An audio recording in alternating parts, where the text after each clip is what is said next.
Welcome to the X22 Report. My name is Dave, and this is episode 145. And the title of this episode is Special Report, the War, the Economic Collapse, News Brief. And today we're going to talk about a couple things that are going on in the economy, and then we're going to talk about what's happening over in Syria and what are the latest developments there. But let's just start off with some news here. Moody's is mulling downgrading the big banks. And we have to wonder why all of a sudden that they're looking to do this, because we have to remember, we have to go back to 2007, 2008, and around that time period when all the rating agencies kind of messed up on the subprime and they were all marked as AAA and everything was fine. And they got caught when the market completely just fell apart and brought us into the recession/depression, depending on what you want to call it. And now we're seeing that they're coming out and they're saying, Moody's is saying that it might cut the ratings of the major U.S. bank holding companies, including J.P. Morgan, Chase, Goldman Sachs, citing reduced chances that the government will fully bail out bond investors if the companies run into financial distress. What do I think Moody's is doing? They're covering their ass. And why are they doing this? Because last time they were telling everyone everything is fine when it really wasn't. They weren't paying attention. Now they are going to downgrade these banks because they know what's coming. They know what's happening. Most of the banks are insolvent. And they will not make it through this next financial crisis without the help of the Fed giving them money like they did the last time. But again, before the Fed actually gives them money, they will go after the people's money, and that is what's called a bail-in. Last time we had the financial crisis, the government gave out billions of dollars to all of these banks and like insurance company AIG, and help them out. This time, with the law in place, the government cannot do this. So now they have to turn inward to the people who have their money with the banks and say, we need your money because you are no longer a depositor, you are a creditor, just like in Cyprus, and we need to take your money, but don't worry, we will give you our bank stock. Of course, why would anyone want that? Because the bank is going under and they're taking your money. So why would you want their stock that is worth absolutely nothing? Because remember, from 2008 in that time period, how far down did their stocks drop? And they really never got back up to where they were before. Not even close. Okay. Now, there's this whole thing about the central banks. They want to cooperate and manage the global liquidity crisis that's coming.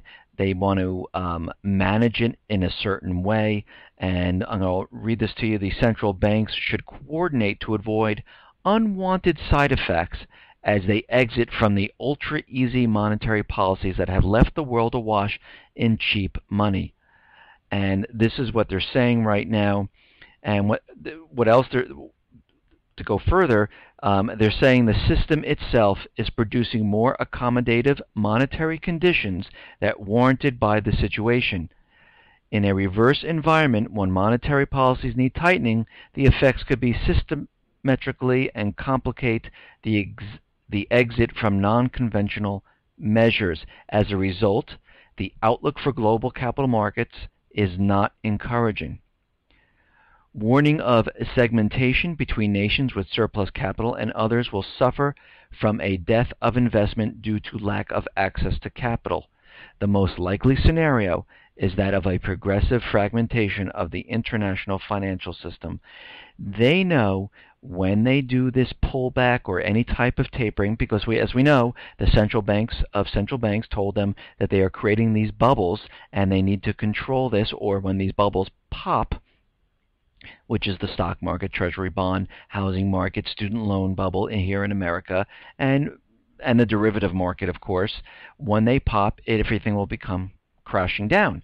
So they want them to ease back on all this easy money. So the Fed did a little test, mentioning that they're going to taper, and the market took a dive.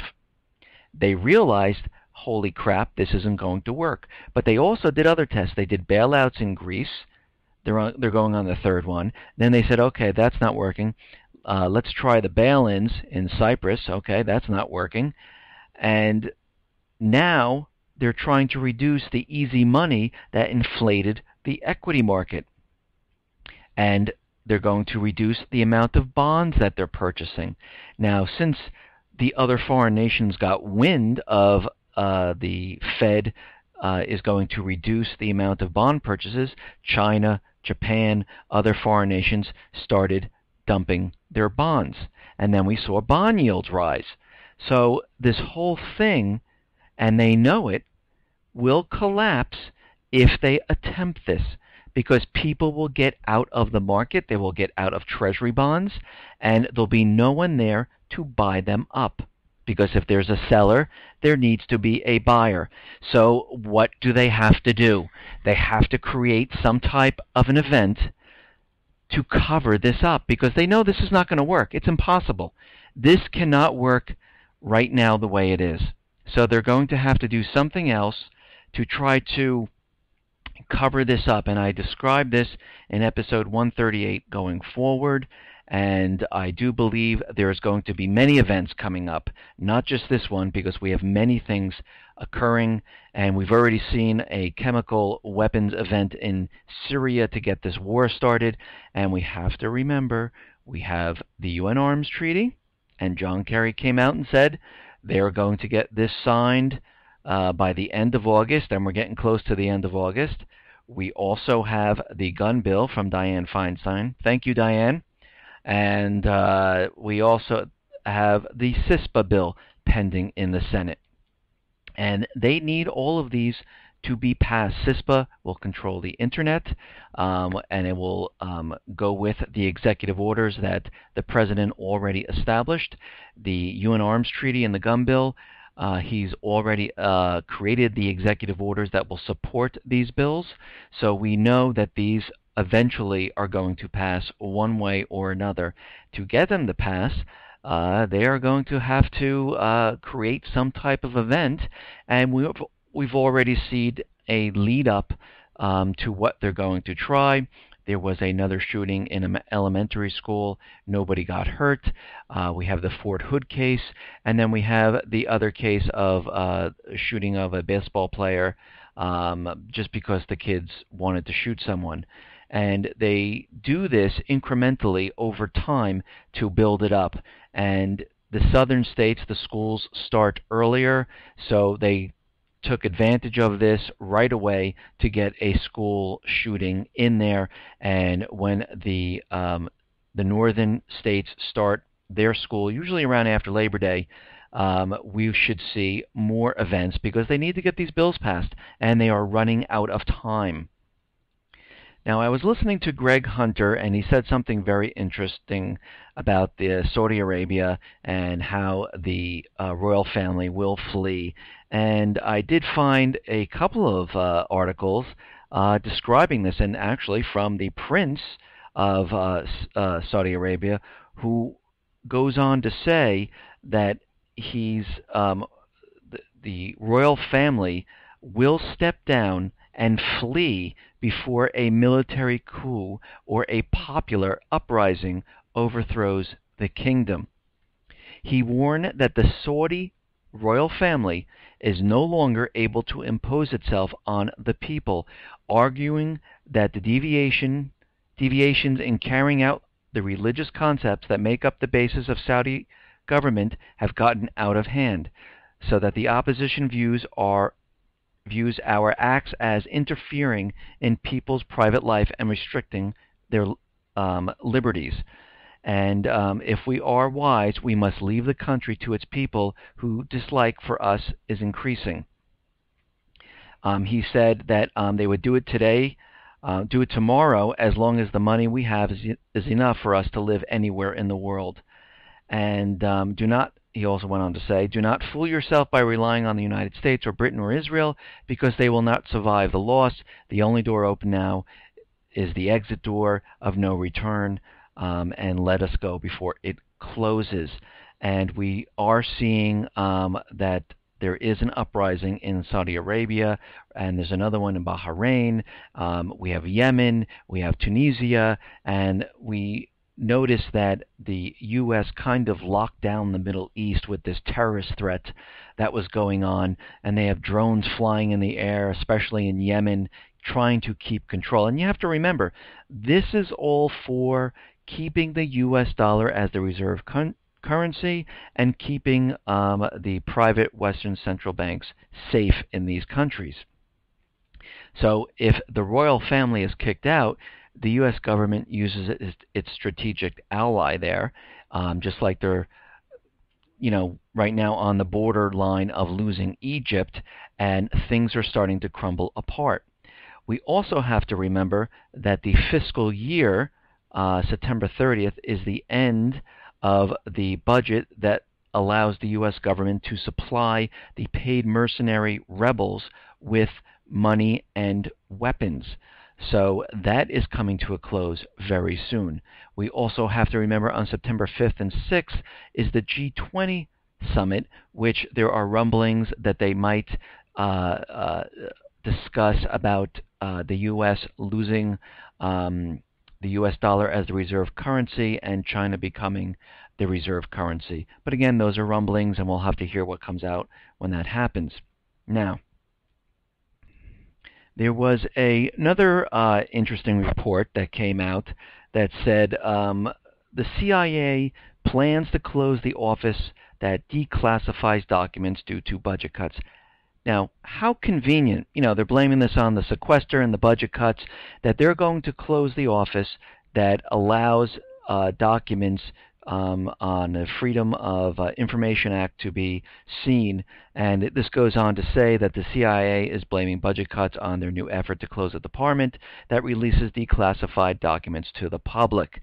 And, right after the NSA and Snowden and people looking to get more documentation, they are now doing the only thing they know how to do is we'll just close the office and nobody can get anything from them, and that will just solve the entire problem. Now, also what's happening is Russia and Canada and the U.S. are doing U.S. international anti-terror drills. A Russian military delegation has left for the United States Saturday to take part in a U.S.-Canadian-Russian air defense exercise. The live fly exercise will happen between August 26th and through the 30th. And the exercise scenario involves simulating seizure by terrorists of a foreign flag commercial air carrier, requiring both the Russian Air Force and NORAD to launch fighter aircraft to investigate and follow the aircraft. And we know for a fact, because there is a document that I put on the x22report.com site, which is under Resources Documents, that Canada and the United States have the ability to trade forces if there is some type of an emergency or terrorist or domestic terrorist problem. And we're seeing more and more Russian troops train or come over to the U.S., and we're going to have to see how this continually moves forward, because we have to remember Russia backs Iran and Syria, and we know that the U.S. is trying to push this war forward because they need to get into Syria and then get the prize for Iran. And we have to remember that the U.S. has been trying to get into Iran for over 20 to 25 years. Because they are not using the U.S. dollar as a reserve currency, and the same goes with Syria. They both deliver oil without going through the U.S. dollar. And again, by not doing this, the central bankers are losing quite a bit of money. So let's get into what is happening out in Syria. Syrian soldiers, the Assad Syrian soldiers, found chemical agents in the rebel tunnels near Damascus. And we have to remember this. The Syrian government and the Russian government invited the UN Security Council into Syria to do an inspection because they wanted to show that the Syrian government was not using chemical weapons on their own people. And why would they? They would use them on the rebels. Why would you use them on your own people if you're fighting these rebels? Makes no sense. And why would you invite the UN Security Council into your country to inspect and then use them at the same exact time? Again, doesn't make sense. So now they found the chemical agents when they entered the rebel tunnels in Damascus. The U.S. government is saying, their experts are saying that the Syrian government definitely used them, and they're using this as the false flag so they can get into Syria somehow. While this is going on, from August 17th and August 19th, we know that they've been training paid mercenaries to go into Syria. We know that the U.S. government has assets located in Jordan. And the paid mercenaries are making their move into Syria at this time while they're discussing the chemical weapons. We also know that Obama is meeting with the National Security Team this Saturday, which is today, to see how they're going to respond to this entire thing. And Britain says they are to meet in Jordan to discuss Syria. And this is going to take place on August 26th, but they already had this scheduled, and this has nothing to do with the chemical weapons. That's what they're saying. Now, we know that the U.S. needs to push this forward, and they're using this event to try to get into Syria. Now, if the UN decides that the rebels use the chemical weapons, the U.S., President Obama already said that the U.S. soldiers are not going to go into Syria. Well, of course they're not. They've already trained the other paid mercenaries to go in there, and they can say it wasn't the U.S. soldiers, but really they're training them. They've been training them for quite a while. They're sending them in there now with all the support. So the U.S. is really kind of invading. It's kind of like a backhand trick to fool everyone. And but what we do know is that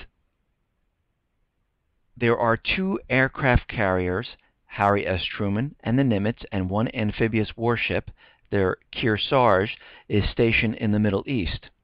We have reports that the destroyer Manahan is on its way with cruise missiles. We also know that the G.H.W. Bush aircraft carrier and the Wasp amphibious warship are underway in the Atlantic, and the destination is unknown at this point.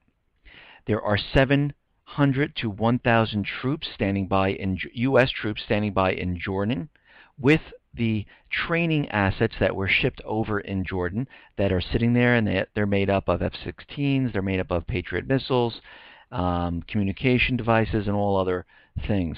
We also know that there's a CENTCOM base which is built underground, which houses 270 officers. That was built specifically to handle the war in Syria, and I believe that's right outside Amman. And it's impervious to missiles and bomb attacks. And again, I mentioned this before, we know the fiscal budget is up on September 30th. And you know what? They do not want to go back to Congress to ask for more money, more aid for the rebels, to send more weapons, to get all this approved again. It's easier to create this false flag and have Congress and the people of America say, oh my God, look what they did, we need to go to war. Now, if this doesn't work and the paid, trained mercenaries that they have marching in, Obama might just say, screw it, we're doing it anyhow, because he's done that quite a bit.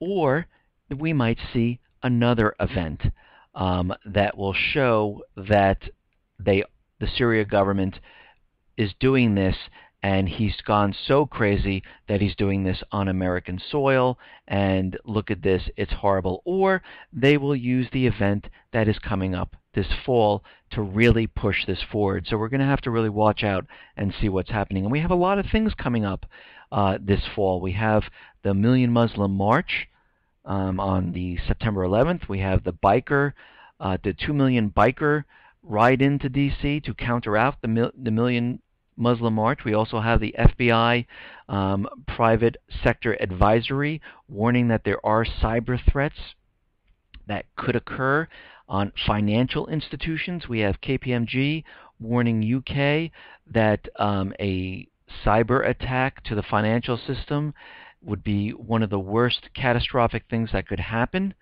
And we also see that Putin of Russia is responding to the Syria escalation, and he may reinforce naval grouping in the Mediterranean following the U.S. buildup of their ships. And we also see that Iran has just come out and said they're going to increase the naval missile range of all their missiles. And it goes on to say the naval vessel must have the ability to defend itself against aerial and missile attacks or will be quickly destroyed. Therefore, it must have defense capability against enemy fighters and missiles.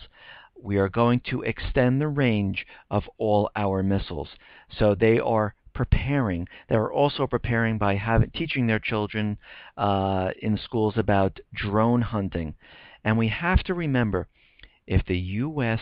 goes in with other countries into Syria, Iran has an agreement with Syria that they will back them. Iran and Syria also have an agreement with Russia and China that they will back them if the U.S. invades and Syria and Iran need their help. And this is why all these strategic assets are being moved around. And if that gets involved, this will start off a chain reaction of something that no one is going to like, no one is going to feel good about, and it's going to escalate into something that everyone does not want, which is war.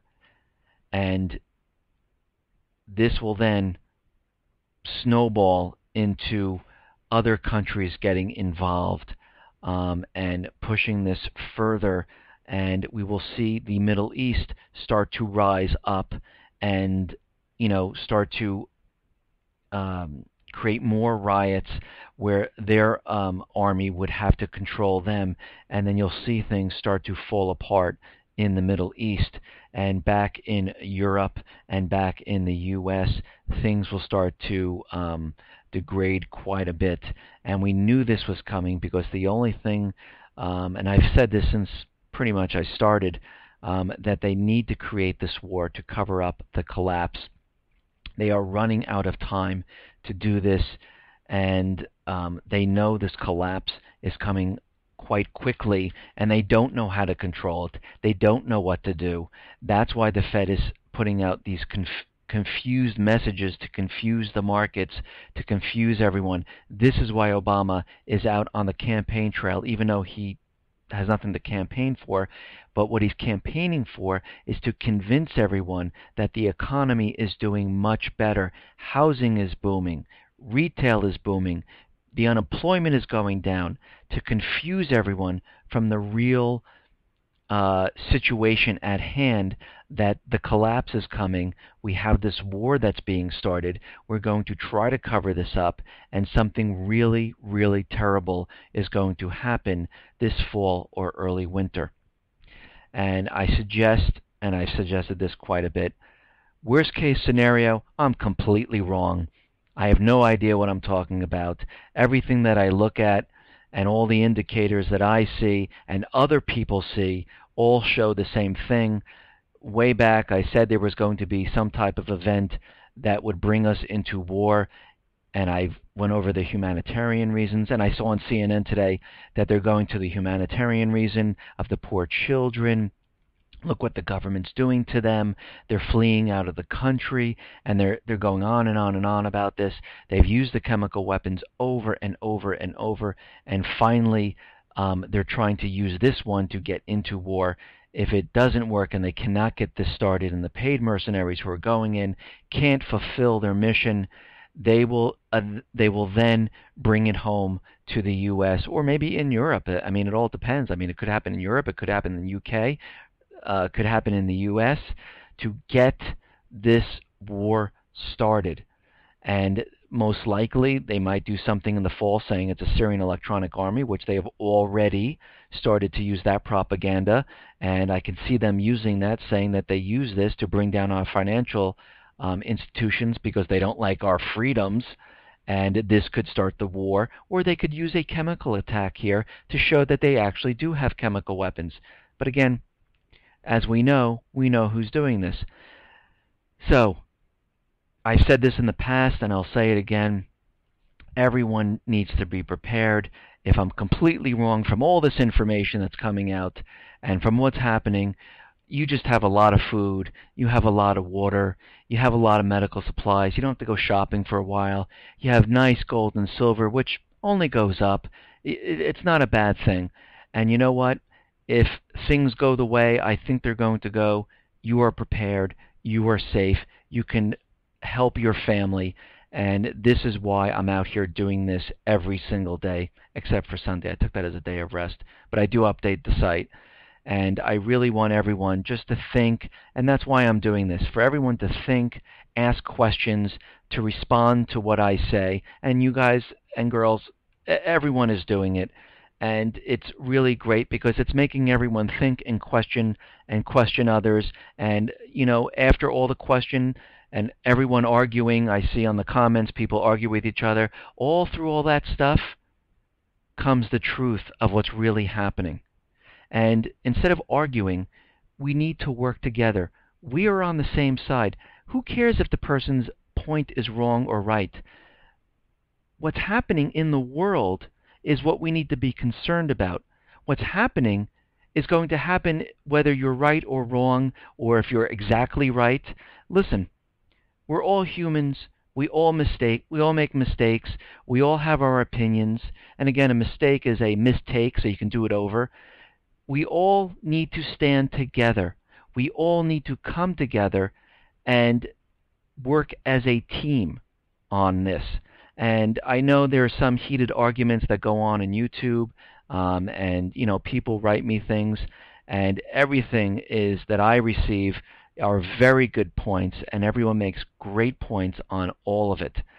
And they, you know, and I rethink what I'm saying to what you tell me, because listen, we're not all experts on everything. It's impossible to be an expert on everything. But listen, tomorrow, which is Sunday, I did an interview with Greg Manarino. I will send out an alert for those people who are on the alert systems, and for those you can just check back and you'll see it. I'll try to put it up by early afternoon. This way everyone can listen to it. Listen, everyone, be well, be safe, and especially be prepared. Thanks a lot.